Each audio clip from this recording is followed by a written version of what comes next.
Good morning, everyone. This is Dan with Senior E-Bike Nation.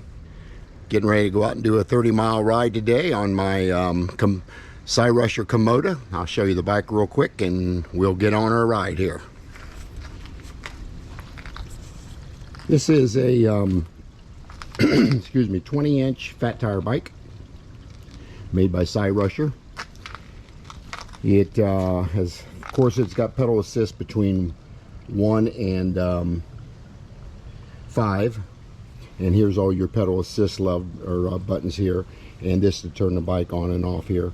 And of course you got headlights and you got a horn, and it's got a Shimano 7-speed shifter, and I've also added a couple mirrors to the bike as well, and I've added a Bluetooth little radio, and the battery is down in this down tube. It's a 48 volt 14 amp hour battery, and powering that is a 750 watt rear hub motor made by Having, one of the better ones out there. And then of course it's got hydraulic suspension on the front and the back, and of course that's my little cup holder I bought there for it. And then it's also got Zoom hydraulic brakes also. So this is a pretty good stuff on this bike as far as what they have on it. It retailed last year for $25.99, and I picked it up this year for $21.99 plus tax. It's of course, again, a 20-inch fat tire bike. This is a 20 by 4-inch tire. I cannot wait till snow comes so I can see how this thing does. But that's a little bit about the bike. It also comes with this rack when you buy it, and it also, I purchased this bag to go onto the rack. So as far as installation, when I received it in the box, the only thing you really had to put on is the handlebars here at the stem, and then you had to put the front tire on. Other than that, this bike was ready to go. It was basically plug in and play at that point, and learning a little bit about the bike. It does not come with a manual, which is unusual in the box, but there are several online videos with the manual, and I've also added an alarm on this right here, and it's pretty loud. You have to have a short little visit, but typically I don't let my bike go out of my sight. But anyway, we're going to start our ride here. I just wanted to show you a little bit about the bike. Okay, this is Dan again with Senior E-Bike Nation. Morning, everybody. I'm out doing my 30-mile ride on the bike trail today.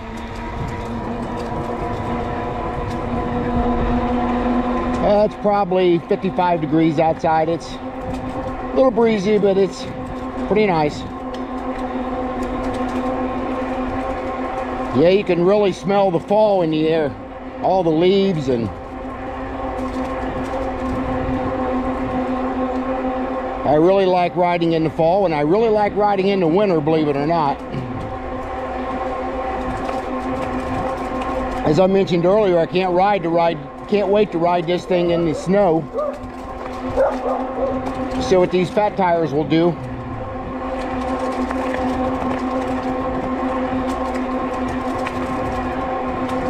Looks like I'm gonna get about 90 miles in this week after today. Only ride 3 days, and normally I ride 4.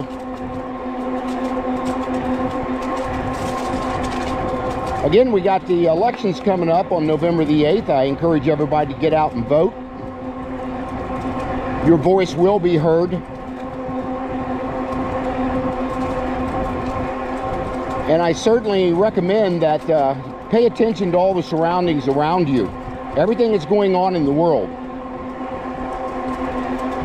Inflation at record levels, gas prices through the roof, grocery stores, food, everything is through the roof, and we haven't seen anything yet, I don't think.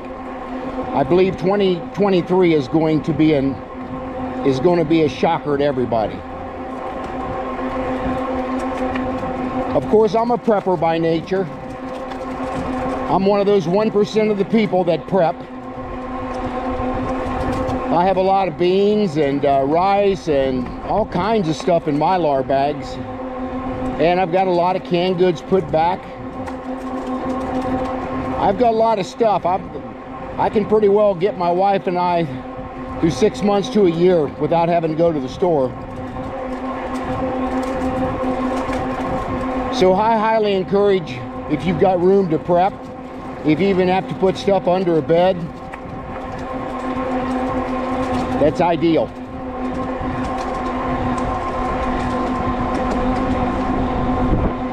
And of course you want to rotate all your prep items when you go to the store, where you maybe only want to pick up 1 or 2 items each time, but before you know it, you're going to have a full pantry full of stuff. And of course you're going to rotate that stuff as you're using it.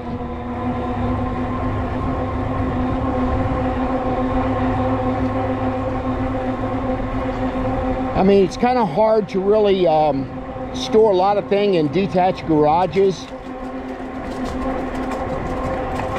It gets pretty cold in them garages unless it's heated. But I have a crawl space, and I'm certainly thinking about storing some things in my crawl space. It's very dry. It keeps a pretty constant temperature down there, so items won't freeze.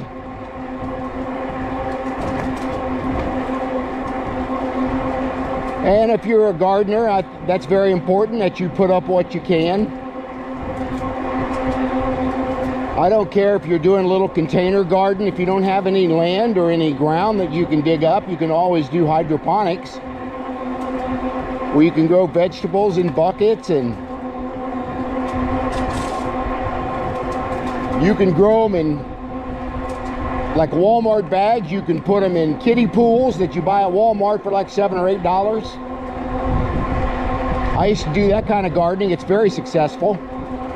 You can put that right on concrete.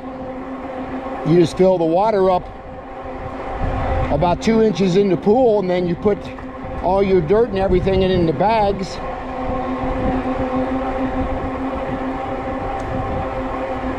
And normally it takes like 5 pounds of cow manure.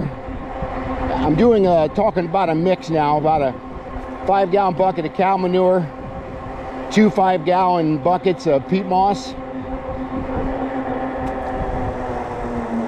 You want to use about a cup and a half of lime, and then a handful of Epsom salt, and probably about 12 cups of perlite. And you put that all in a wheelbarrow, and that'll make probably 4 or 5-gallon buckets, maybe 5,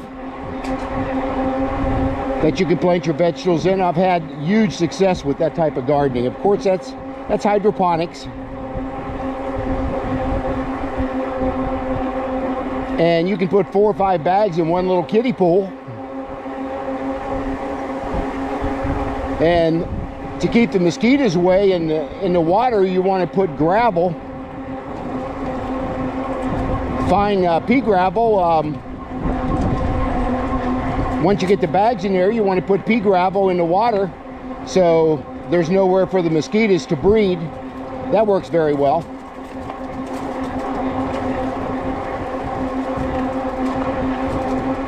And I've also used what they call a rain gutter grow system. I took 10 foot of rain gutter, and I take 2x6s to mount on the sides of that, 10 foot each. And then of course I put 10 foot sections on the ends of it, nail and screw it all together. And you can set your grow bags or buckets right on top of that gutter. Now, if you're going to do a grow bag with no bucket, you're going to want to buy what we call net cups. Oh, probably about an inch and a half circumference of a net cup. And what you do is cut a hole in the bottom of that bag, and you stick that net cup down in there. And as you're putting that on top of that rain gutter, it's sitting in the water. Now you want to, when you mix your soil, you're going to want to tamp that soil down in that net cup so it'll so it can draw up into the bag the moisture. And you're going to want to make a third of that bucket really sloppy when you mix it. Then you put another 2/3 of dirt in there to pretty much fill the bag up. Then you soak that really heavy. And at that point, that's when you put your plant in. And you would be surprised how much success you'll get out of that type of gardening. Like I said, you can live on the 15th, 30th floor of an apartment building and you can still grow vegetables.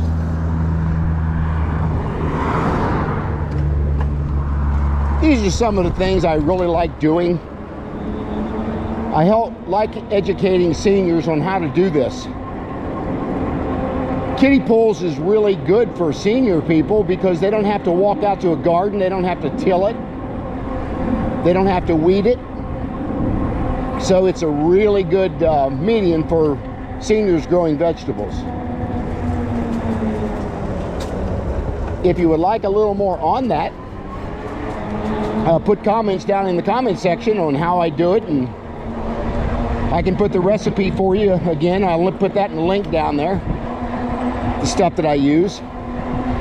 I'm going to bump it up to pedal assist 3 right now. We're kind of going against the wind, so this will put me up to about 18 to 20 mile an hour.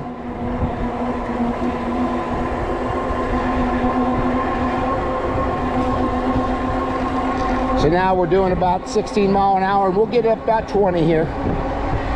And I'll stay in pedal assist 3 for quite a while here.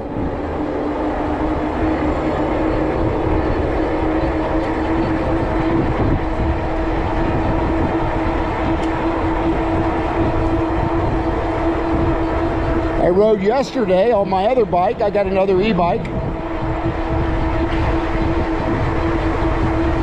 You can watch that video if you want.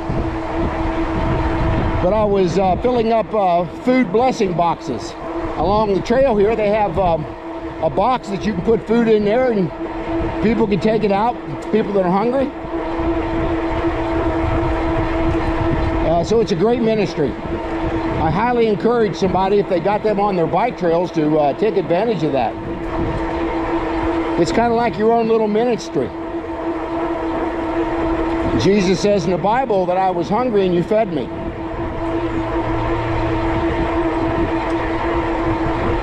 I am a Christian. I am a conservative. So I believe in morals, values, and integrity. That's the way I was raised.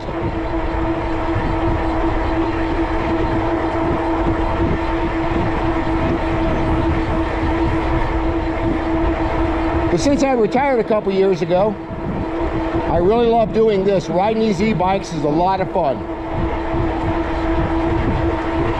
Like I said, in the summer I try to get 120 miles a weekend, 4 days of 30 miles each time. Takes me almost about 2 hours each ride, so it goes pretty quick.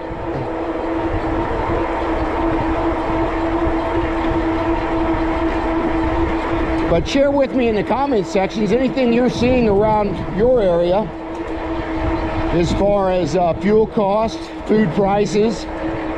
Share some of them stories with me.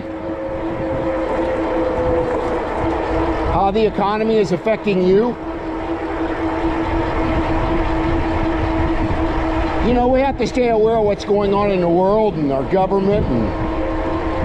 But I'll tell you, this administration is just spending us into poverty. Trillions of dollars are being printed, and the dollar is certainly decreasing in value. And they're talking about us not being in a recession. We've been in a recession. I think we've been in a recession for almost 4 to 6 months already. So now they're finally coming out and saying, well, we got a possible recession coming up. And as Potato Head says, oh, it's all transitory. It's like breathing on a mirror. This is not what he says, this is what I'm quoting. It's like breathing on a mirror and then it evaporates. That's what the recession's going to be. Very transitory. But as we well know, all we have to do is look at the gas prices every time you go fill up your car, or you go buy food at the grocery stores. You can see how transitory it is.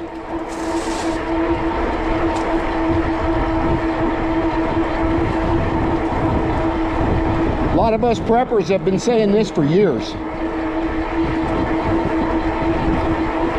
You have to be ready for if someday if you go to the grocery store and there's no food to get, you better be ready for that.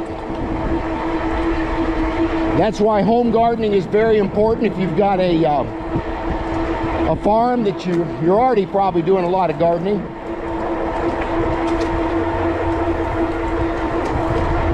But just every little thing you do growing vegetables, that's food to eat.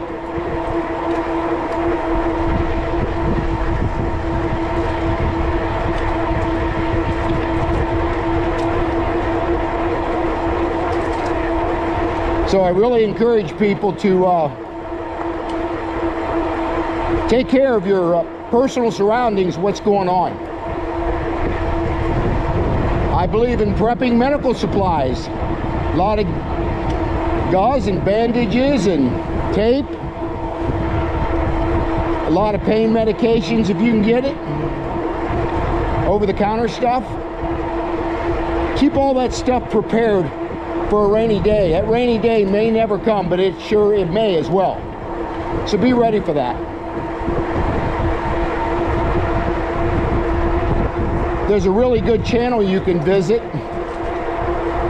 Her name is Patera, and it's called Appalachia Homestead. Her and her husband own a farm down in Tennessee area. And she's probably got, I think, about 410,000 subscribers now. But she's very frugal, very insightful in things that she recommends doing on a homestead. So shout out to her. And there's another one I recommend watching. It's called, his name is Dan, but it's called I Allegedly. And he talks a lot about the economy and things, and he's a very smart man.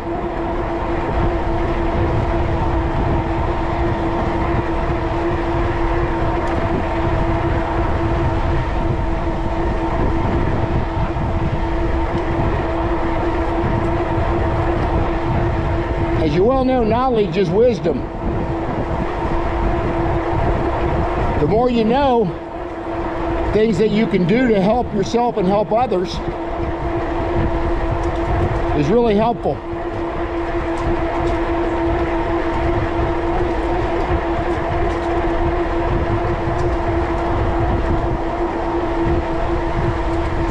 But we all know God is in control.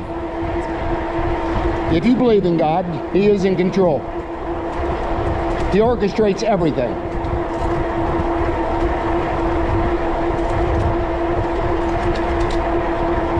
I'm not one of these people that think the world's going to end tomorrow. Just not that kind of person. I trust in Him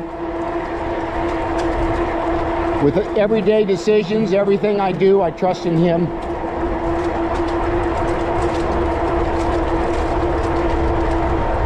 And He'll give you things that you can do just by listening to Him.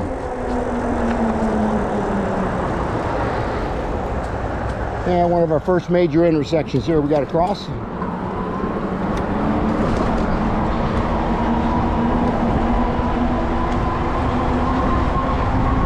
We're already in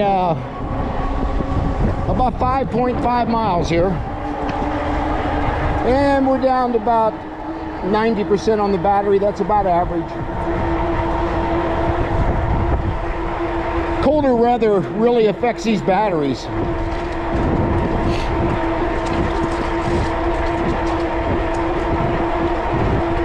They're like a car battery. They don't like real cold weather. So the battery does degrade, obviously, in much colder weather because those lithium batteries just don't like cold weather. So where I normally may get a 35 to 40 mile ride out of a full charge on this battery, in the winter time I may only get about 25 miles on the same battery because of the colder weather. I did purchase an extra battery I carry in my bag. So if I want to extend my ride to 70 miles in warmer weather, 75, I can.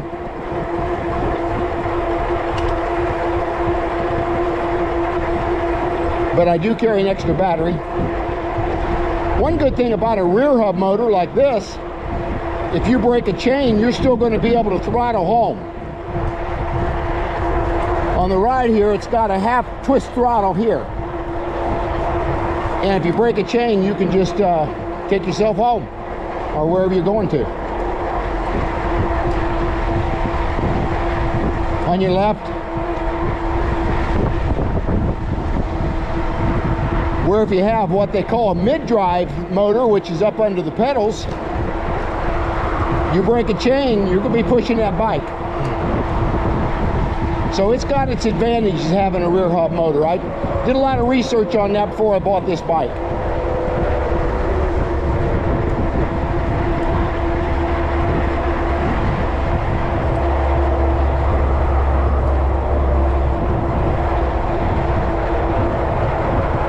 But getting back to a little bit of prepping,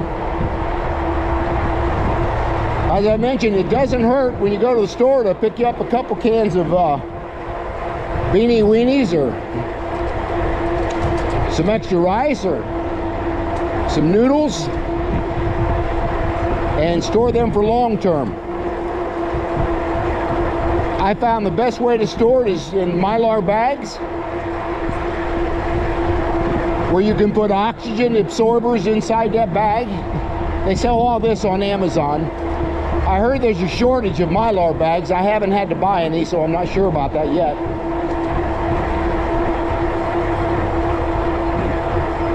But with that oxygen absorber inside that, after you put that in, like they come in gallon type bags, quart bags, and once you seal that, you can take like a curling iron or a regular iron works, where you can seal the end of that bag, and then within a week or two you'll notice that bag, all that product has shrunk almost to like a brick inside that Mylar bag. So storage is really good.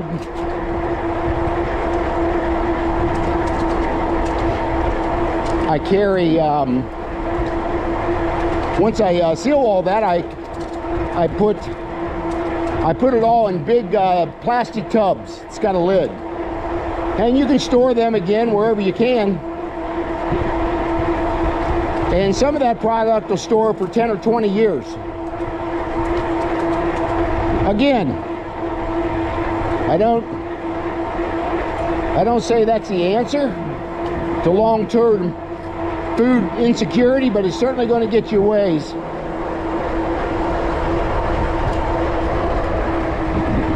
We're about the 7 mile marker here, a little better.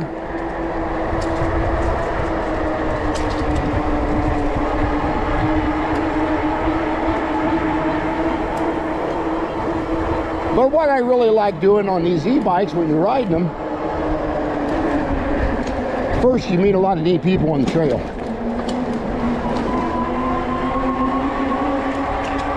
On your left,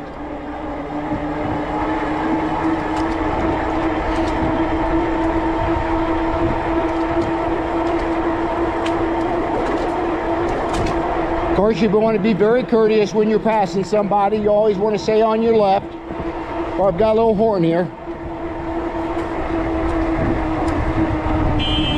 Not very loud though. Got a bunch of people in the trail here with a bunch of dogs.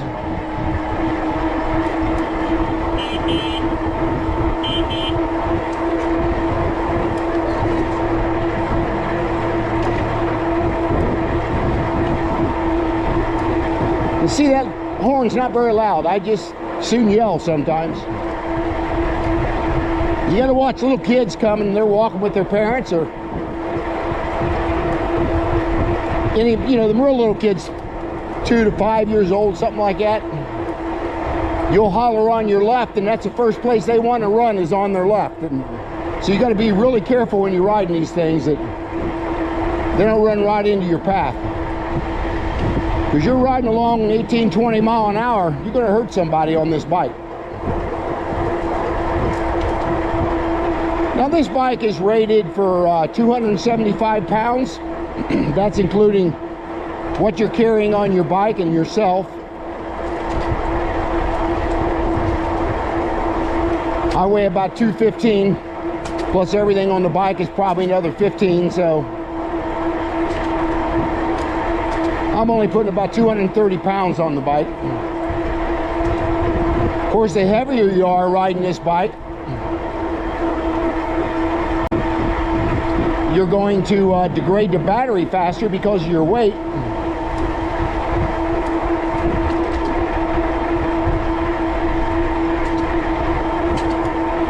But we got a beautiful day today.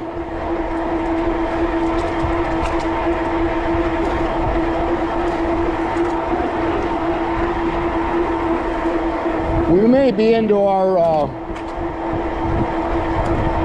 late October warm up here. Get about a week of this and then it's going to turn cold. Call it the Indian summer.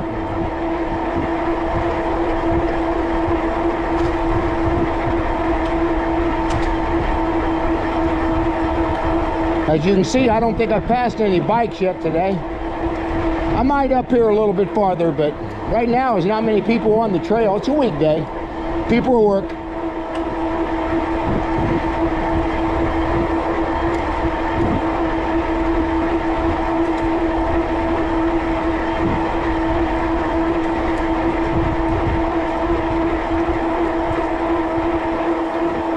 Yeah, let me know in the comments section below what kind of success you had this year with gardening. As with most years, some things work very well and other things don't work as well. Now, I did something different this year. I grew everything from seeds. I probably had 35 tomato plants, maybe 15 green pepper plants, and everything was grown from seed other than a couple plants.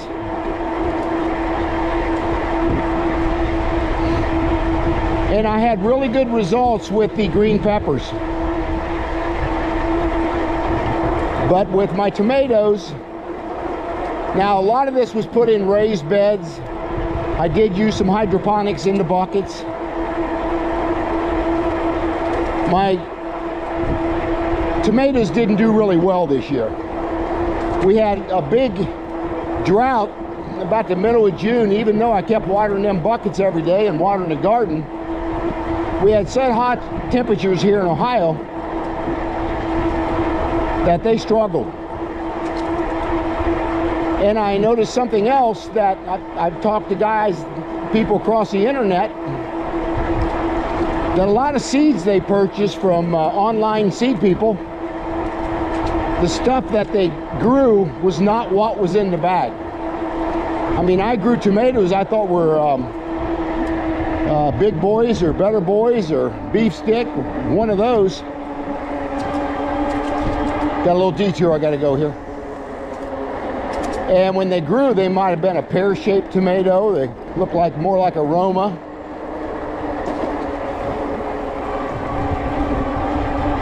But a lot of them weren't what was in that seed packet.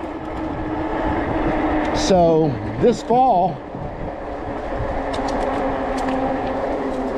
following some YouTubers' advice, I decided to seed harvest. Where like when I grew all my pole beans, and I really had good luck with my pole beans this year,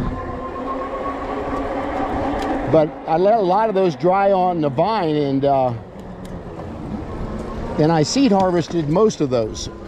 So I've got enough seeds from this year to probably go 2 or 3 years on growing more green beans. And the good thing about that is the seed itself is what you took out of your garden, so you know what success you had with that.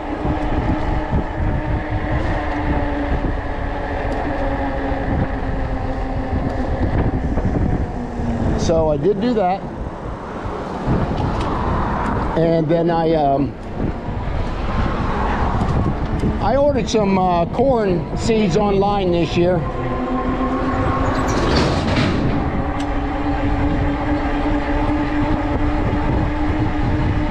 I didn't have real good luck with corn. I grew some corn up my sister's house. She's got a lot of room, so I grew corn up there. And I tell you, I just did not get the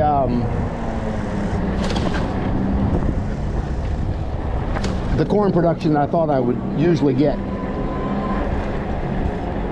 See, they're doing a lot of work here on the roads and new sewers and things of that nature, and it's like they got sprayed all the grass seed down.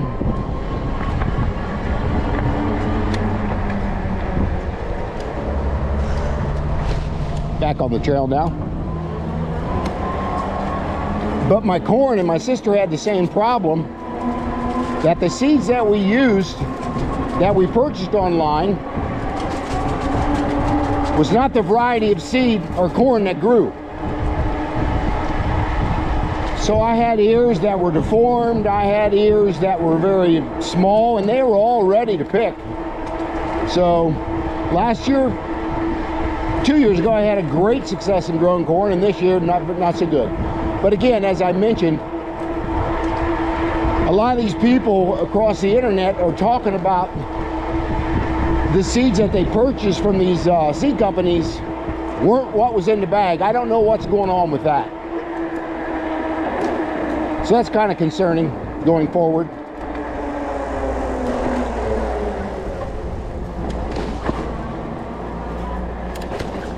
But I find gardening very relaxing. Again, if you grow hydroponics, you don't have very much seed or weeds you got to worry about in the bags or in the buckets. So that's a benefit of hydroponics.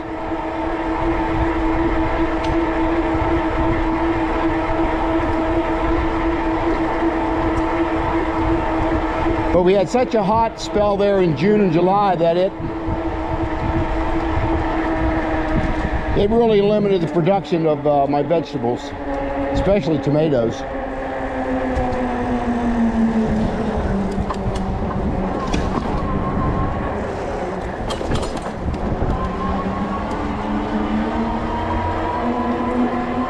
We're in about almost 10 miles now. And we're down to about 77% of the battery. So that's pretty good. Got about another 5 miles to go.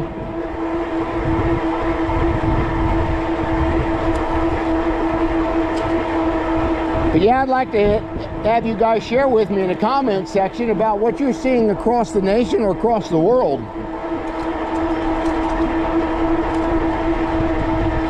As far as cost of everything, I mean, Germany's they're gonna freeze to death this year. And we just can't keep bailing out other countries.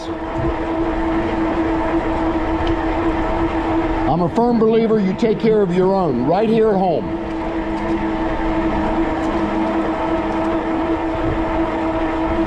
I agree, it's worldwide, obviously. 1 in 6 Americans go hungry every night when they go to bed.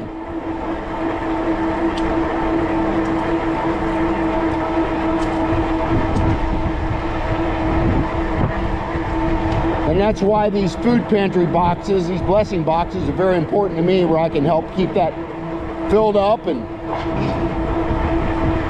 help the churches and the agencies to take some of the run off of them to keep food in those boxes. So if I can just do my little bit.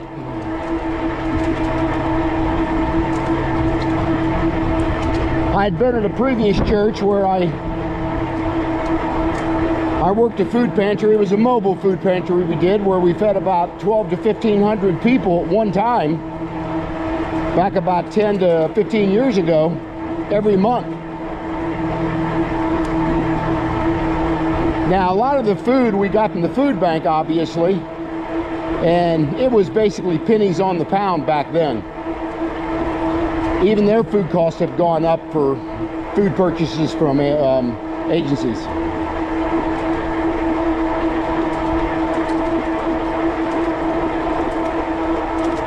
But seeing all that food insecurity over the years really opened my eyes how fortunate we are just to be able to feed ourselves and pay our bills and get by every day. Now, a lot of that is due to people who are lazy, they don't want to work. I get that. But there's the other side of that too, where people are disabled, they're on fixed incomes, they have no car, they have no way to get the food. So it's very helpful to help those people. I don't judge people when I see them as far as can they really afford this, or can they afford to buy groceries? Why are they here? That's not for me to judge. Again, Jesus said, I was hungry and you fed me, and that's exactly what we do. We don't question if they're hungry or not, or they're using the system. It doesn't matter. If everybody would do their just a little bit, we could wipe out hunger in the world very easily.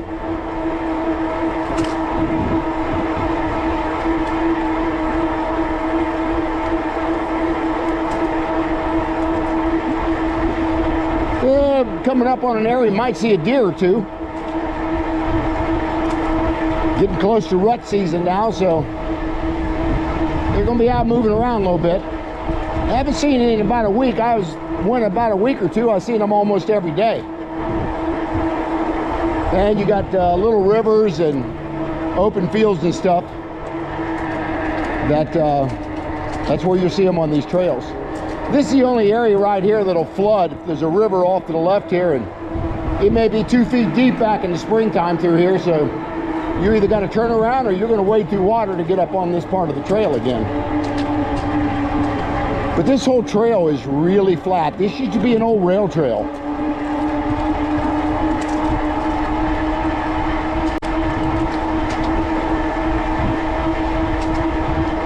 We have some of the best bike trails in the nation around here.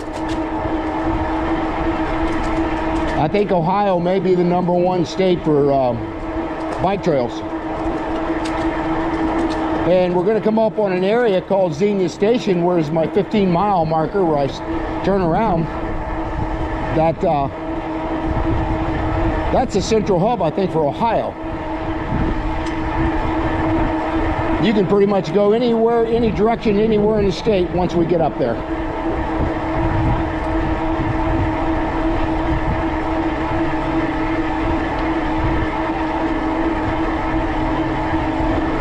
As you can see, I'm riding through these stop signs. Almost all bikers do. We're supposed to stop, but we don't.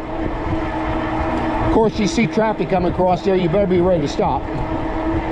Now, a lot of the major intersections I will stop at automatically. You just don't know when something's coming, you just don't see.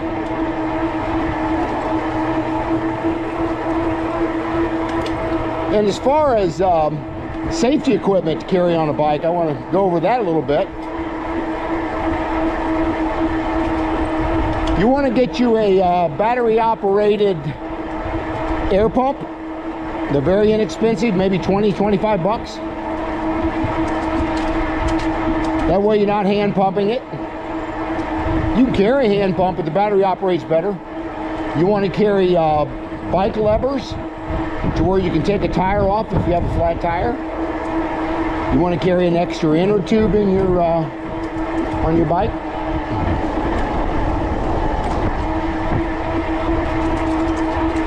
And you want to carry a little patch kit if you can. And I also carry a little can of bicycle fix-a-flat. If I get a flat on a back tire, it's always more difficult to change that tire than it is the front tire, obviously. You got the hub motor and everything else you got to deal with. Where most front tires are quick connects where you can just take them off the bike and change the tire. But you want to carry, of course you want to carry a raincoat, a thin one, in case you're out and get caught in the rain. I have several times. Carry that somewhere in your bag or on your bike.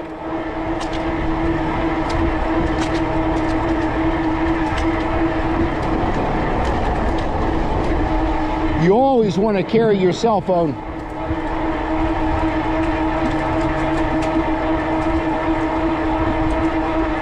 You're going to want to tell somebody, if you can, where you're going, how long you'll be gone about.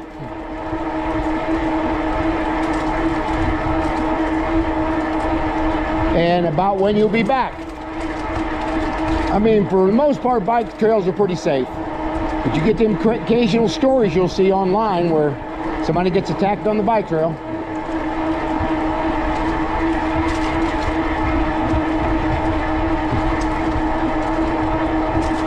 Now I carry personal self-protection even on the bike trail.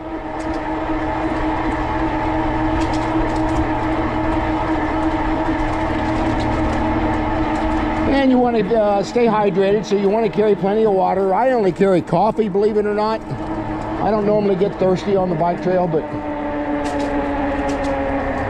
coming up on a intersection that you got to be real careful on here. It goes back at an angle you really can't see. That's one of those you will stop at. And if you got somewhere on your bike, you want to carry a couple of small first aid items like bandages and gauze and tape. You just never know when you need it. So I encourage you to carry that stuff too. So if you can carry a bike bag on your rear tire on a bike rack, or panniers that you can go over a bike rack, you can carry quite a bit of stuff. Now, of course, the more you carry, the more weight it puts on your bike. So if you got an e-bike, it's not too much of an issue. But if you've got a regular 10-speed bike and you're riding, you got to have a place to put all this stuff.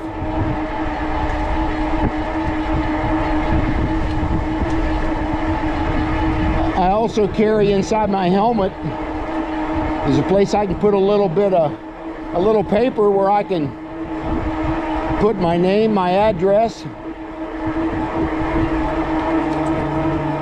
my medical record as far as allergies. I can carry all that right in my bike helmet. So first aid medics know to look inside the helmet for that information. That's just a little bit, tidbit about some of the stuff you can carry.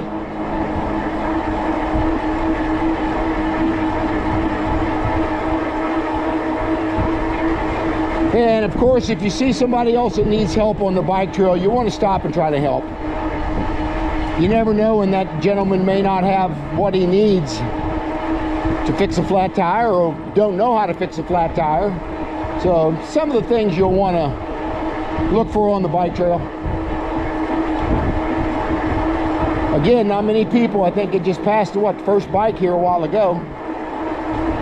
And I've already come almost 14 miles and I've only seen 1 or 2 bikes off so far. I'm gonna go ahead and bump this up to pedal assist 4, which is called high. And that'll get me up to about 21 to 22 mile an hour. And I'll ride that the last 2.5 miles here. So I'm going to get ready to bump that up, and I'll show you the speed increase here. Okay, this is again called high. And as you can see, the battery and the hub motor is picking up speed here. Where I'm at almost 23 miles an hour, and I'll use that probably as an average.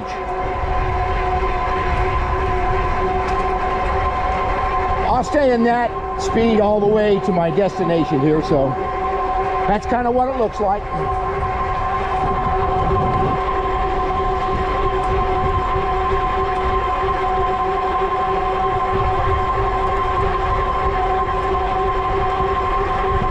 Up to about 24 miles an hour. Down to about 68% on the battery. That's pretty good. I'll probably change the battery out when I get to my halfway point. That's what I usually do.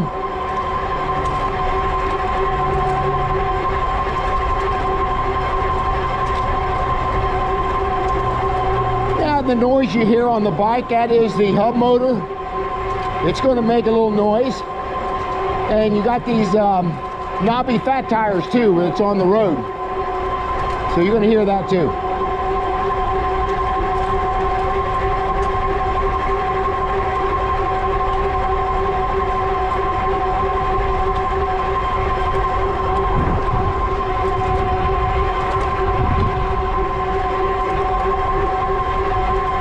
Got a couple bikers coming here.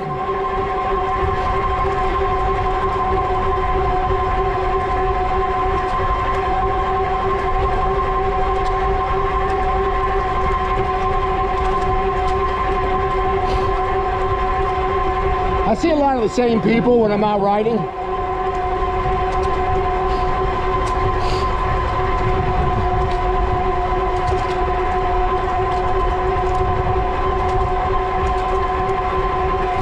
But I encourage anybody that, you know, they're getting older, and like I said, I'll be 71 in November, and this 30 miles is really easy to do anymore. And like I said, I burn anywhere from 1,000 to 1,300 calories on a ride, on a 30-mile ride. So for them naysayers say you're not exercising, you are exercising. You're turning those pedals. Another little intersection up here I got to slow down at.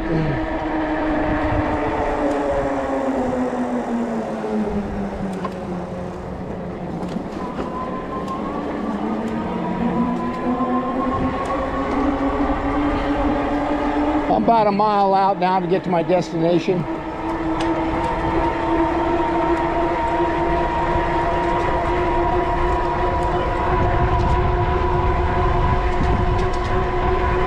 And I've been about 47 minutes right now. I usually do 50 to 55 minutes to do 15 miles.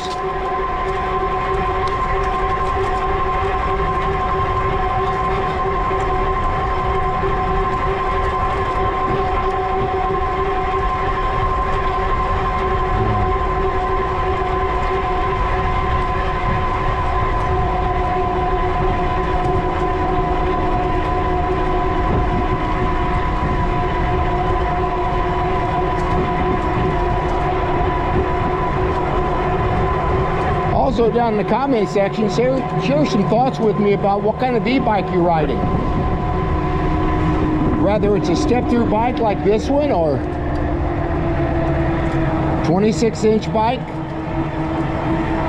This bike you really got to barely step over to get over it. So that's why it's a lot easier for older people and people with disabilities to step onto this bike.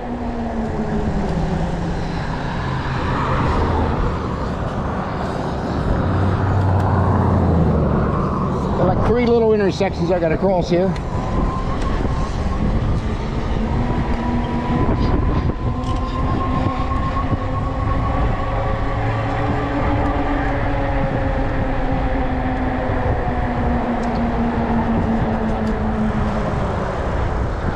I'll push the signal here to stop these cars going both ways. As you can see, they're paying attention to stop.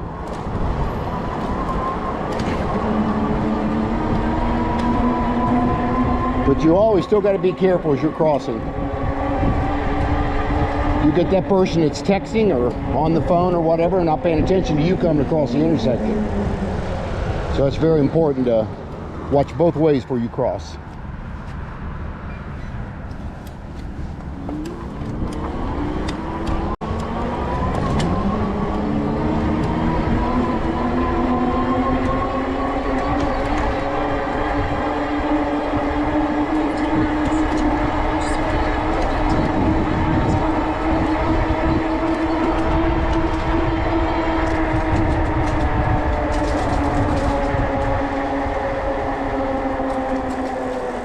Yeah, watching my computer on my bike is really close.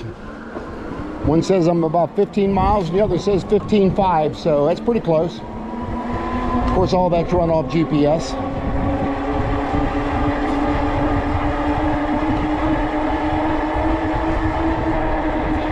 Yeah, there's not much setup on this bike once you get it. I would highly recommend this bike.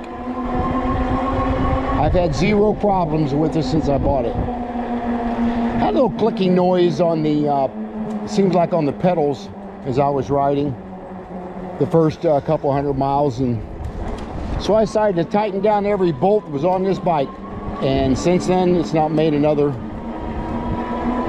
bit of noise. And with the dual suspension on this bike, it's really made it a really comfortable ride. Here we're coming up on our halfway point. This is called Xenia Station.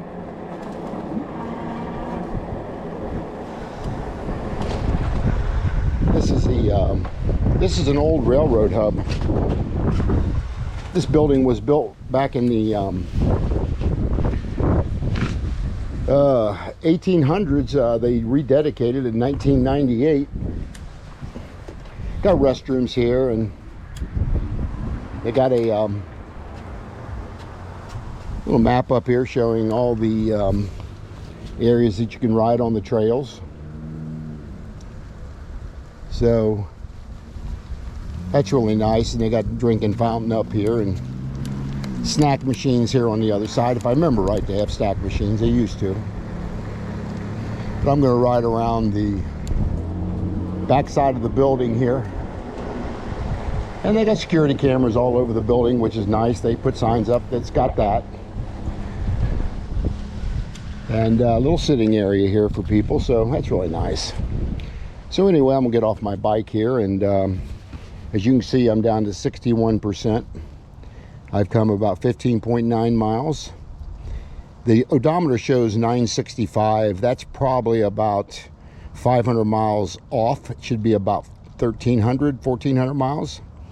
Because every time I change this battery, it loses its odometer setting for some reason. I don't know why that is. So I will be changing the battery out here going back. So I'll give you one more view of the bike here. And as I mentioned, if you got any questions whatsoever about the bike, share them down in the comment section, and I'll see if I can help you out. But as far as overall performance of this Cyrusher Kommoda, I give it a thumbs up on everything. Very comfortable bike to ride. I even kept the same seat that I had that came with the bike. Very comfortable seat. Of course, you can adjust the seat up and down right here.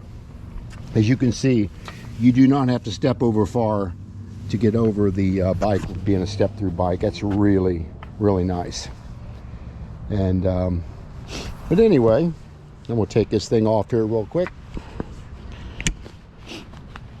Take this camera off, turn it around here a little bit.